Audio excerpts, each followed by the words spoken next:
हमने देखा है एक्सेल यूज़ करते हुए बहुत सारे एरर्स आते हैं। जैसे कि मैं कुछ एरर्स दिखाता हूँ आपको।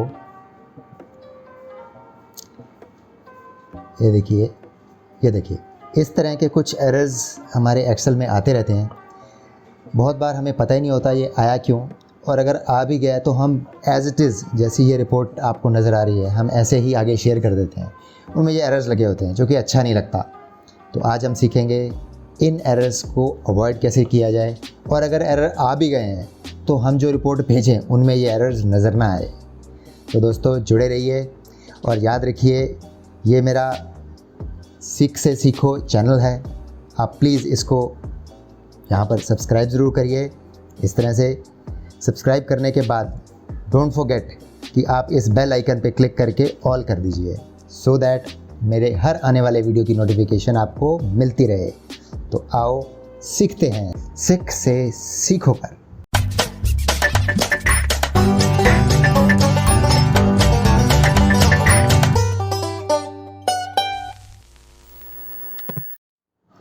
नमस्ते, आदाब, सत श्री अकाल विद कॉपी टू ऑल। कैसे हैं दोस्तों? आप सबकी दुआओं के चलते अब मैं बिल्कुल ठीक हूं और हाजिर हूं एक नए वीडियो के साथ। वो है एक्सेल में एरर्स जो आते हैं उनको कैसे अवॉइड किया जाए और अपनी रिपोर्ट्स में वो नज़र ना आए। तो आओ दोस्तों चलते हैं। जैसा कि मैं आपको पहले भी बता चुका हूँ, मैं एक्सेल यूज़ नहीं करता, मैं यूज़ करता हूँ लिब्रे ऑफिस कैल्क, जो कि सिमिलर है। Let's see. ये है मेरी यूबंटू की screen, home screen, desktop screen. तो मैंने आप लोगों के लिए ये एक एक्सेल शीट बनाई है। थोड़ा सा मैं आपको इस एक्सेल शीट के बारे में बताना चाहूँगा।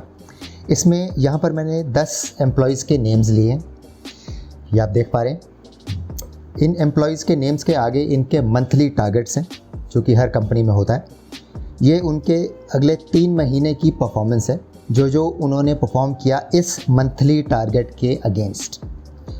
ये इस कॉलम में मैंने इनके जो हर महीने का टारगेट है उसको 3 से मल्टीप्लाई किया है, सो दैट मैं क्वार्टर का टारगेट निकाल सकूं। ये देखिए हर वैल्यू में अगर आप देखेंगे तो 3 से मल्टीप्लाइड है।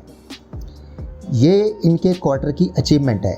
हर बंदे ने अपने 3 महीने में जितना भी अचीवमेंट किया उन सब का सम है इस कॉलम में, देख रहे हैं। और लास्ट कॉलम में परसेंटेज परफॉर्मेंस है। परसेंटेज परफॉर्मेंस में जो भी उन्होंने क्वार्टर में अचीव किया उसको डिवाइड किया गया है उसके टारगेट से। अब आप यहाँ देख सकते हैं जी को डिवाइड किया है एफ से। G is your quarter achievement and F is your quarter target. यहाँ पर आपको उनका क्वार्टर का जो भी अचीवमेंट परसेंटेज है वो मिलेगा। अब आप देखेंगे कि यहाँ पर इस तरह के ना कुछ एरर्स आ जाते हैं। तो मेरा ये मानना है एरर को समझने के लिए पहले ये पता होना ज़्यादा ज़रूरी है कि वो एरर आया क्यों, और उन एरर्स को समझने का बेस्ट तरीका है कि उन एरर्स को हम पहले क्रिएट करें। तो कोशिश करते हैं कि हम इसके अंदर कुछ और एरर्स क्रिएट कर सकें। जैसे सपोज़ करो कई बार क्या होता है, आपने यहाँ पर किसी एक एम्प्लॉय का टारगेट ही नहीं डाला, ना भूल गए या डिलीट हो गया। तो देखिए यहाँ टारगेट जैसे आपने हटाया, यहाँ देखो एक एरर आ गया। फिर सपोज़ यहाँ पर टारगेट आप 0 दे दिया आपने, किसी का टारगेट 0 तो हो नहीं सकता, और 0 देने से जब हम किसी भी चीज़ को डिवाइड करेंगे, क्योंकि टारगेट है तो 0 से डिवाइड कुछ भी नहीं होता, तो वो एरर आता है। देखिए यहाँ 0 डालते ही यहाँ हमारे पास एक और एरर आ गया। एक और एरर क्रिएट करते हैं। जैसे ये जेफ हैं, इनका टारगेट 250 नंबर्स का था, बट सपोज़ करो हम गलती से 250 की बदल हम यहाँ पर ABC डाल दें या कुछ और टेक्स्ट करैक्टर डाल दें। ये देखिए ये मैंने टेक्स्ट करैक्टर डाल दिया, डालते ही ये देखो एरर आ गया। अब आप देख सकते हैं यहाँ पर कितने सारे एरर्स आ चुके हैं। हम अब एक एक करके देखते हैं ये एरर आया क्यों। सबसे पहले देखिए ये एरर, ध्यान से देखिए, इसमें मैंने कमेंट ऑलरेडी डाल के रखा है आपके लिए। Division operation in your formula refers to a cell that contains the value which is blank. अब आप देखिए, अब इस फॉर्मूले को अगर आप देखेंगे तो हमने बोला क्वार्टर टारगेट अचीवमेंट, जो कि इन सबका सम है, डिवाइडेड बाय क्वार्टर टारगेट। अब क्वार्टर का टारगेट हमने जब देखेंगे यहाँ पर आके, तो हमने 3 से मल्टीप्लाई किया था B2 को, और B2 में कोई वैल्यू नहीं है। उससे क्या हुआ, टारगेट जो है क्वार्टर का वो 0 हो गया, और 0 होते ही यहाँ पर एरर आ गया। तो सबसे पहला एरर डिवाइड बाय 0 वाला जो है, ये वाला, ये तब आता है जब हम फॉर्मूले के अंदर किसी वैल्यू से, किसी सेल से डिवाइड करें और उसके अंदर वैल्यू 0 हो। दूसरा देखिए यहाँ पर, वहाँ तो ज़ीरो था, कुछ डला नहीं था, यहाँ पर हमने मैन्युअली ज़ीरो डाल दिया गलती से, उसके अंदर भी देखो सेम एरर आ गया, रीज़न वही सेम का सेम। देन ये है मंथली टारगेट, हमने गलती से ABC डाल दिया। अब ABC से क्या हुआ, हमने क्वार्टर का जो टारगेट था वो उस ABC को 3 से मल्टीप्लाई किया, जो कि नंबर आएगा ही नहीं। अब किसी भी टेक्स्ट को आप 3 से मल्टीप्लाई करेंगे एरर तो आएगा ना, तो ये वैल्यू का एरर आ गया। एक्सेल या लिब्रे ऑफिस कैल्क आपको ये बताता है वैल्यू जब एरर आता है कि यहाँ पर वैल्यू आ नहीं सकती, क्योंकि आपने टेक्स्ट को मल्टीप्लाई या टेक्स्ट वहाँ पर ले लिया है जो कि वैल्यू है नहीं, इसलिए ये एरर आता है। इस वैल्यू के आते ही यहाँ पर भी सेम वही एरर आ गया, क्योंकि हम उसका जो टारगेट का अचीवमेंट था यहाँ पर, उसको हमने टारगेट से डिवाइड किया, जो कि अगेन कोई वैल्यू थी ही नहीं। तो आप इस एरर में जाके देखेंगे तो आपको दिखाएगा this error is a result of specifying mathematical operation with one और मोर सेल्स दैट कंटेन्स टेक्स्ट। समझ गए ना? चलो अगला देखते हैं। अब ये है, अगला एम्प्लॉय है डूजॉ। डूजॉ में यहाँ देखते हैं पहले कि क्वार्टर की अचीवमेंट में ये ऐसा क्यों आ रहा है। अब देखिए क्वार्टर की अचीवमेंट में हमने ऐड तो इन तीनों को किया है, लेकिन ओहो ध्यान से देखिएगा यहाँ पर सम की जगह सन SUN गलती से टाइप हो गया है, जो कि गलत है। तो उसको समझ में नहीं आया कि इसमें करना क्या है। ऊपर वाले में देखिएगा यहाँ सम लिखा हुआ है, इसके ऊपर भी सम है, लेकिन इस सेल में गलती से सन की जगह सन टाइप हो गया है, इस वजह से ये एरर आ गया। ये एरर आते ही देखो क्या लिखा आ रहा है, the error is due to the misspelled keyword sum, it is wrongly punched as sun. तो जैसे हम इसको सम करेंगे ये ठीक हो जाएगा। तो क्योंकि यहाँ पर एरर था, तो अगले सेल में जहाँ पर उसका हमने परफॉर्मेंस निकाला वहाँ पर भी सेम वही एरर आ जाएगा, क्योंकि उससे पहले वाले में एरर था। अगले में देखते हैं, ये है एलन का सम। देखिए क्या करते हैं इसमें ओके, मैंने इसमें क्या किया है, हर एम्प्लॉय के आगे जो भी उनकी अचीवमेंट है उनको एक रेफरेंस नाम दे दिया उसी के नाम का। तो अगर आप यहाँ देखेंगे तो मैंने यहाँ लिखा है, अगर इस फॉर्मूले में देखेंगे आप, sum len. Now what is len? Len मैंने इन तीनों के सम को दिया है, इन तीनों के सेल का जो एक रेफरेंस है, यहाँ देखिए यहाँ मैंने एलन कर दिया है। अब सपोज़ करो गलती से मैं ये एलन नाम जो है ये डिलीट कर देता हूँ। सपोज़ करो हाँ ये एलन है सबसे ऊपर, ये मैंने डिलीट कर दिया। करते ही देखिए जैसे ही मैंने एलन रेफरेंस सेल डिलीट किया, यहाँ पर देखिए उसका एरर आ गया। एरर, ये वाला एरर क्यों आया? This type of error the value appears when you incorrectly type the name range refer to a deleted range. इसके अंदर हमसे वो वाली रेंज डिलीट हो गई है, और forgot to put quotation marks, तो आपको ये वाला एरर आएगा। तो आप देखिए हमने एक और एरर यहाँ पे क्रिएट कर दिया। अब देखो यहाँ पे सब एरर्स आ गए हैं। अब ये देखते हैं, कई बार हमारे पास रेफरेंस एरर आता है, रेफरेंस एरर। अब देखें इसमें क्या इशू है, इसको फॉर्मूले को देखते हैं। सम ऑफ C7 D7, ओहो यहाँ पर देखिए एक्सक्लेमेशन मार्क हमसे टाइप हो गया है, यहाँ पर कॉमा होना चाहिए। तो इस कॉमा ना लगने की वजह से एक्सेल को या कैल्क को समझ में नहीं आता है कि वो किस सेल को रेफ़र कर रहा है, जिसकी वजह से ये एरर आ जाता है। ये जो एरर है इसी वजह से आ रहा है। तो अब आपने देखा होगा कि इस टाइप के बहुत सारे एरर्स हमारी एक्सेल शीट्स में आ जाते हैं, जिनको कि हम हटाना जानते ही नहीं हैं और ऐसे ही रिपोर्ट भेज देते हैं। अब किसी को सपोज़ करो इस टाइप की रिपोर्ट जाए, उसमें ये सब एरर्स लिखे हों, अच्छा नहीं लगता। तो बेस्ट तो ये होता है कि हम इन एरर्स को हटा ही दें, रिमूव कर दें, क्योंकि अब हमें पता चल गया ये एरर क्यों आया है। लेकिन कई बार क्या होता है, जैसे यहाँ पर तो सिर्फ 10 एम्प्लॉयज़ का रिकॉर्ड है, ये 10,000 एम्प्लॉयज़ का रिकॉर्ड भी हो सकता है, जिसके अंदर एक एक एम्प्लॉय के रिकॉर्ड में जाके उसको ठीक करना थोड़ा सा टफ रहता है।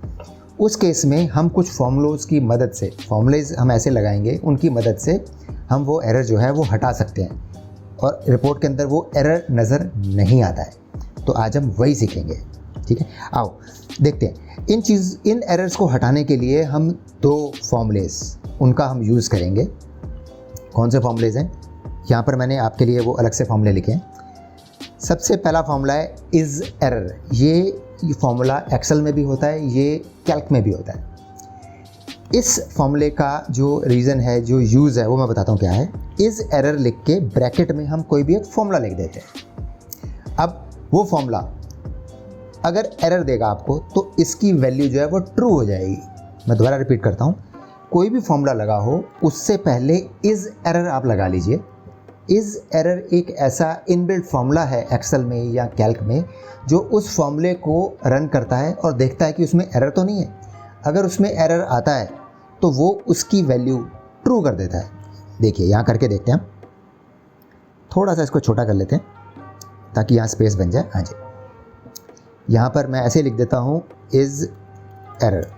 यहाँ पर हम फॉर्मूला लगाते हैं, देखिए यहाँ पर लगाएंगे हम इज़ एरर, ये लगाया हमने, और ब्रैकेट में हमने ये वाला फॉर्मूला लिया क्योंकि यहाँ पर हमने फॉर्मूला लगाया था। इसको सिलेक्ट करिए और एंटर करिए, देखिए वैल्यू आ गई ट्रू।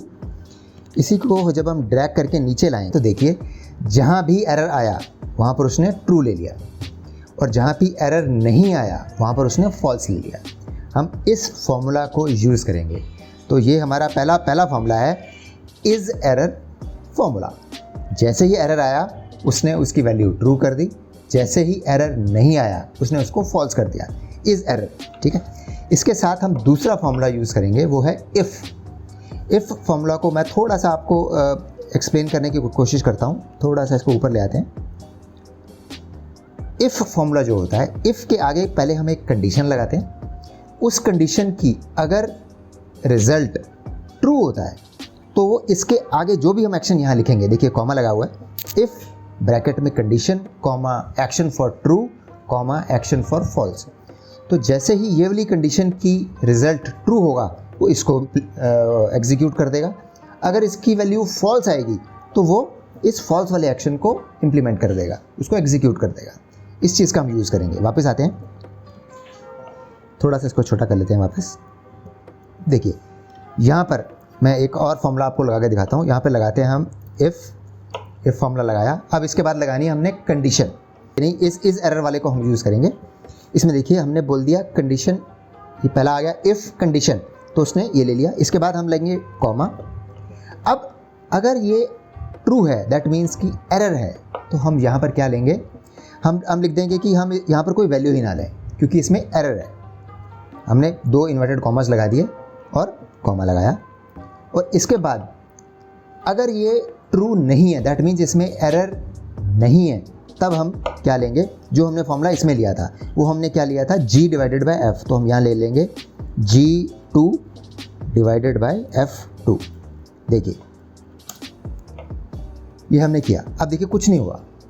क्यों नहीं हुआ? क्योंकि यहाँ पर जब हमने फॉर्मूला लगाया तो यहाँ पर ट्रू था। ट्रू मतलब यहाँ पर एरर था।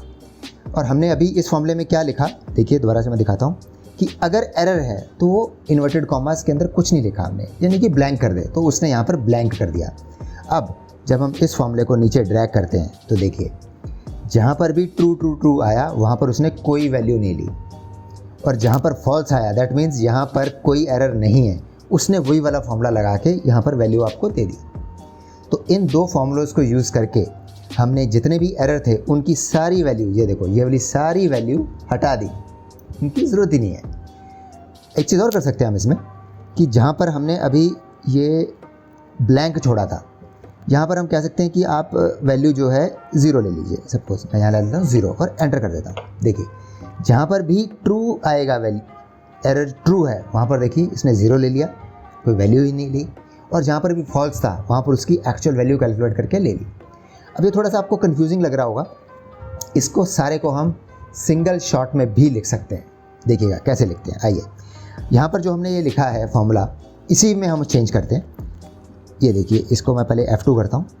यहाँ पर इस फॉर्मूले को आप यहीं छोड़ दीजिए। हम यहाँ लिखेंगे इफ़ इक्वल टू के बाद यहाँ पर हम लिखेंगे इफ़ और ब्रैकेट स्टार्ट करेंगे।